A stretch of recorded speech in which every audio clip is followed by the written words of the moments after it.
ওয়ালাইকুম আসসালাম। কি অবস্থা তোমার?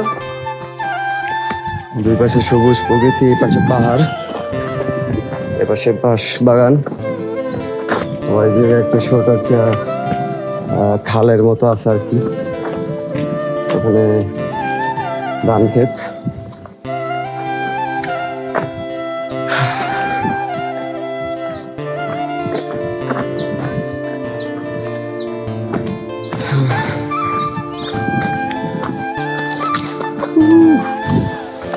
আমরা প্রায় মেন রোডের খুব কাছাকাছি। যদি কখনো শহরের ব্যস্ততা থেকে একটু দূরে যেতে চাও, তাহলে একবার হলেও ঘুরে এসো এই স্বপ্নের জায়গায়। মিরিঞ্জা ভ্যালি তোমার অপেক্ষায় আছে।